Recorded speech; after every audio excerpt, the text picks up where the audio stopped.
A blind man threw a twig at a god who couldn't die. But on that day, he did. The hall went silent. The man kept asking what happened, asking why the laughter had stopped. No one told him.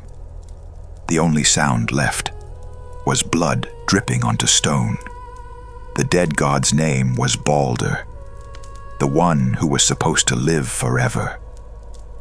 But this nightmare didn't start in the hall. It started in his sleep. Baldur had dreamed of this darkness, night after night. His mother, Frigg, saw the omens too. So she did what any mother would do. She decided to wage war on fate itself. Frigg traveled to every corner of existence and asked each thing to swear an oath. Fire swore, water swore, iron, stone, sickness, poison. The trees bent their branches and promised.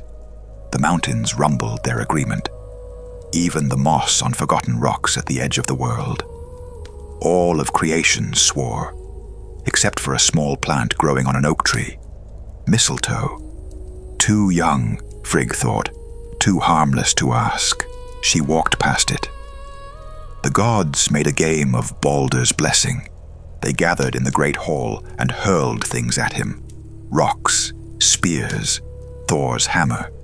Baldur stood there laughing while weapons clattered off him and fell useless at his feet. Finally, something to celebrate. Proof that fate could be cheated. Loki watched from the shadows. He wasn't laughing. He slipped away and returned as an old woman. Found Frigg in her chambers. Talked about small things until talk turned to her son. All things swore the oath? The old woman asked. All things. Frigg paused. Well, there's a small plant called mistletoe, growing west of Valhalla, but it seems so harmless. I didn't ask. The old woman smiled and left. Loki found the mistletoe, carved it into a shaft. Back in the hall, the game continued. Gods throwing whatever they could find at Baldur, who stood at the center with his arms spread wide. Off to the side stood Hod, Baldur's brother, blind since birth. Loki approached him with the mistletoe. You shouldn't be left out, he said. Here, I'll guide your hand. Hod didn't know what he held, didn't know who had handed it to him. He felt fingers steady his arm, aim him toward his brother, and he threw. The mistletoe didn't bounce off. It went through. Baldur looked down at the shaft buried in his chest. His face changed. Confusion first, then something worse. Recognition. Then he fell. No one moved. The gods who had been laughing moments ago stood frozen, staring at the weed jutting from their golden boy's chest. Hod still had his arm raised from the throw. Still smiling.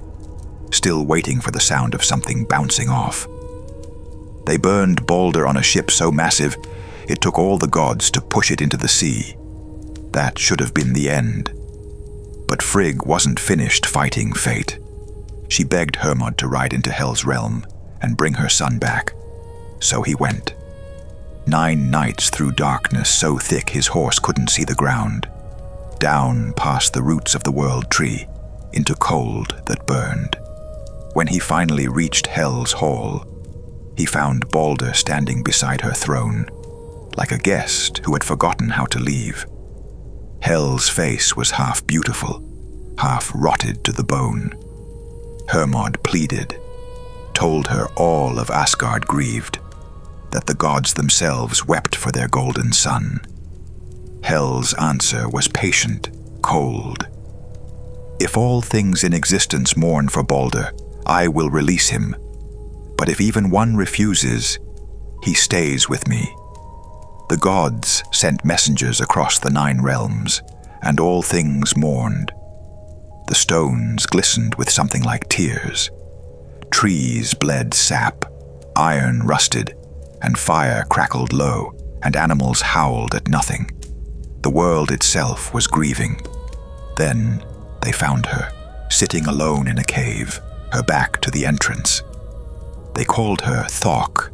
The messengers begged her. All of creation had wept. One more tear, and Baldur comes home. Thok didn't turn around. Let hell hold what she has. He did nothing for me living. Dead, he is nothing to me. The messengers waited, hoping for more. Nothing came. They left with empty hands. No one ever proved it was Loki in her shape, but no one had to. Baldur is still there, in Hell's Hall, surrounded by the silent dead, while the world that wept for him keeps turning above. A universe of tears, and one refusal was enough to outweigh them all. Loki ran, but you cannot outrun the gods forever. Somewhere beneath the world, a woman still holds a bowl above his face, waiting for it to fill.